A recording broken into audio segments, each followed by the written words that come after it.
Mark, it's Mike DeMeo. Is it possible to return to a previous agenda item? I think the agenda was out of order. After seeing presentations and we have more of a compare and contrast, we probably are in a position to actually have some questions, regarding the two presentations. Is that something that is doable? Are you asking to move back to item 3, review the submitted proposals? Yeah, because again, I believe if it was in the reverse order, I think we have more to discuss. Okay. Do the others? There should be a motion to approve that. Motion to revisit agenda item number 3. And the commissioners should respond with their name and their vote. Jack Wróblewski, motion. Mo Talib, that's fine. Mary Garcia, that's fine.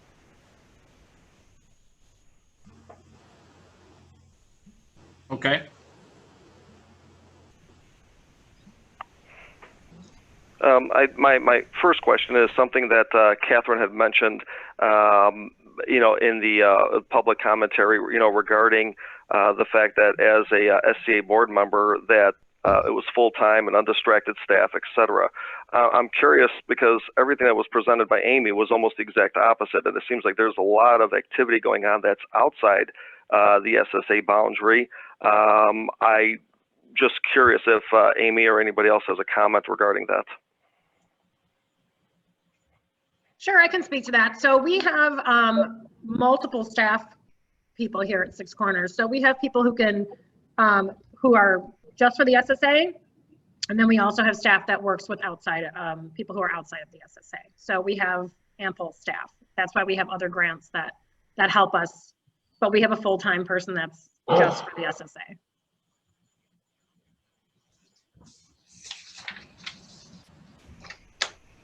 Amy, do you feel there's any gained efficiency in separating the association and what they look to do outside of the boundary, and leave the SSA 28 boundary and the functions of intact? Repeat the question again. I'm not sure I understand what you're looking for. It's not what I'm looking for. It's an opinion. Is it more efficient and effective, to look at the activity of what the association is interested in doing outside of the boundary of the SSA and actually separate those functions completely?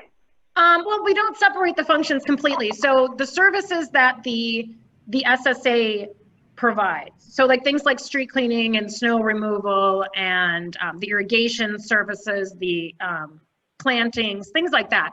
So we have somebody that oversees all of our maintenance. It's a maintenance agreement. So we don't do maintenance in other communities. That's not something that the association does or has any interest in doing in other parts of the ward or in other wards.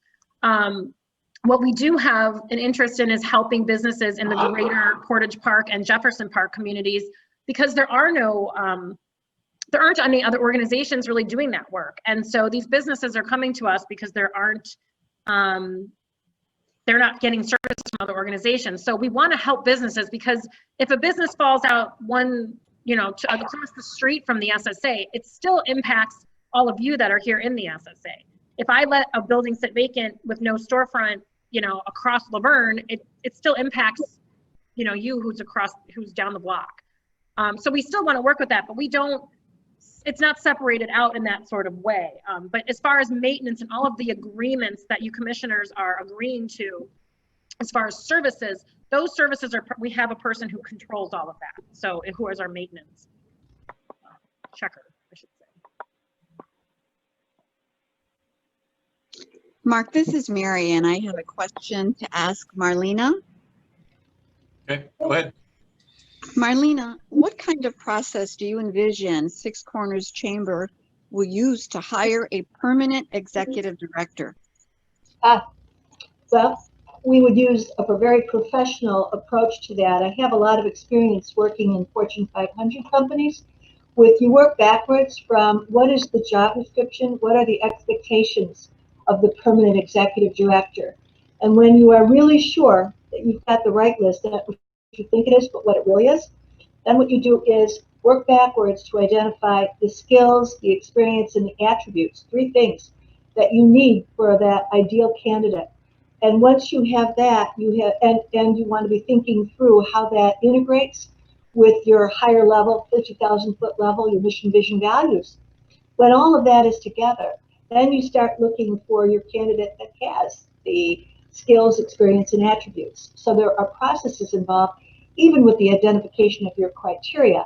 Then certainly as you think about your recruitment process, and then when you have found your person, there's an important element of your orientation process, which is not just looking at the 5-inch level about what do you do, but it's looking at the 50,000 foot level about why are you doing it?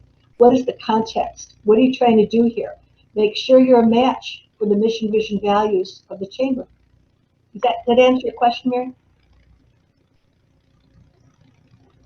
Yes, dear. And I have one other question for you also. How do you think we can eliminate the vacancies and bring people back to Six Corners? Number one, big question. You know what? Long before I was asked to be the interim executive director, I've spent 2 decades thinking about that and doing things in different ways. And so I have a good thought. I think what we need to do is stay really close in creative ways to the young entrepreneurs in this city. You know, I read Black Chicago all the time and the other kind of resources to find out what are they thinking of? What are these stories? When you find someone who's got a really interesting business model, go talk to them. You'll find out what are their needs, what are they looking for, what kind of requirements do they need, and then if they're a match for us, then we need to be thinking about how we can meet their needs. Because for one thing we know is that small businesses are at the heart of community development. We're dead if everybody is just buying things from the internet or the big box stores, which, you know, to a lesser degree these days. But you need to have people who are going to support the businesses that come in. And we know that they want bakeries. We know that they want bookstores. We know how hard that is.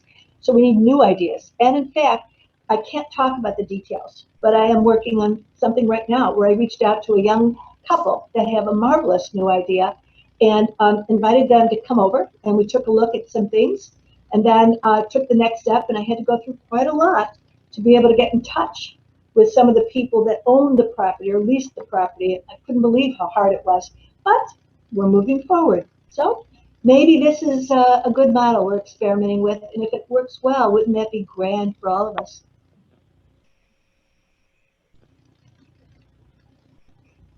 Did that answer your question? Thank you. Of course.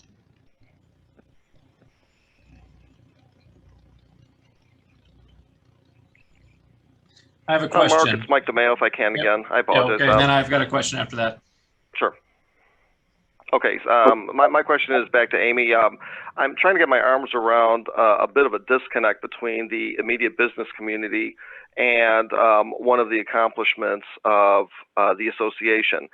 In particular, the comment that you had made in your presentation regarding bike grants. We actually have an issue with bicycles going at high speeds up and down Irving Park, where my storefront happens to be located. And I know it happens on the other streets along Milwaukee as well as less on Cicero.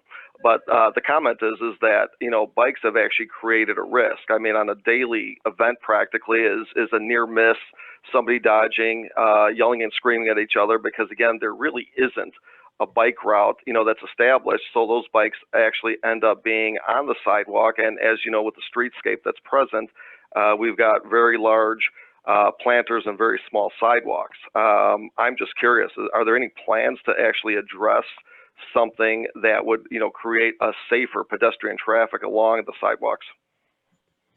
So right now there are protected bike lanes on Milwaukee Avenue. We do not have those on Irving.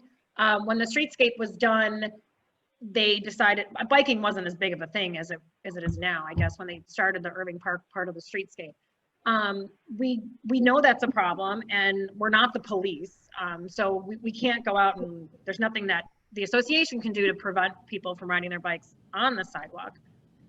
But we have tried to make Milwaukee Avenue, which does have those bike-friendly lanes, as That's where they should be riding their bikes, down Milwaukee. We don't encourage people to ride their bikes on the sidewalk. So that is something that we did talk about a couple of years ago with planning, though, that they do acknowledge that there isn't a bike route on Irving. I don't know how it's possible to put one in, given the way the traffic is with 2 lanes, but that could be something that could be worked on with the alderman's office, though, potentially.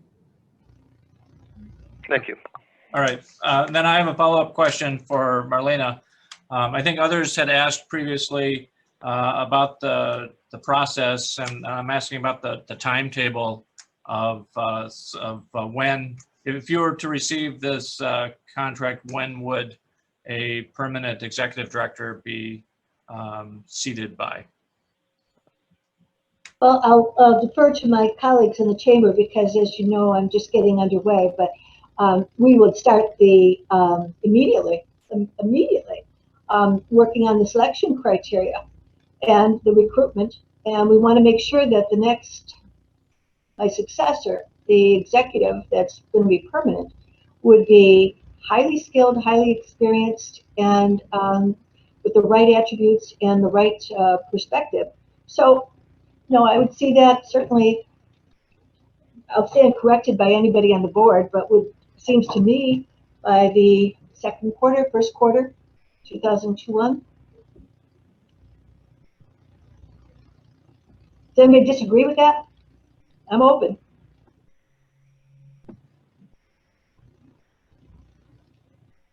Okay. Are there any other questions from the commissioners?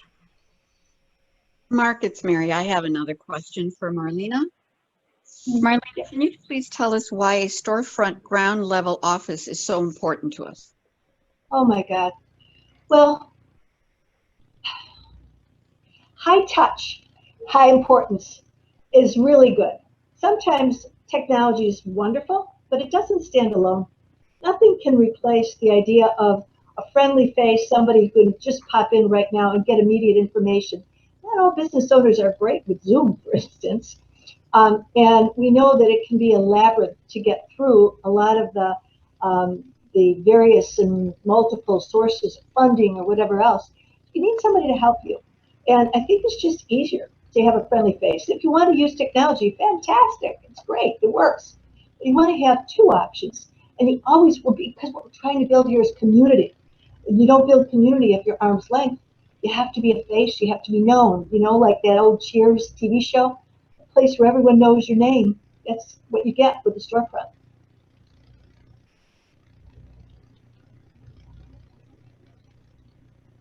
Thank you. Welcome. Any other questions? This is Mo Talib. Question for Mary here. So Mary, if you end up, getting the contract, where would you be located? Where the business would be run from? Where would I be located? Right. Anywhere. I would be finding out where you need me. I'm very flexible. No, I'm talking about the Chamber of Commerce. Like, where would it be located? Storefront? Yes.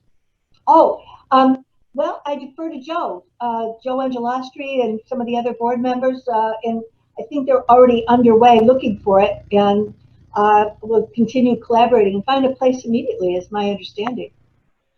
Right in the heart, right really close to you.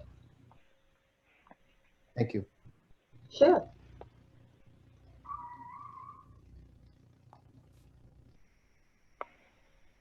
Any additional questions from commissioners?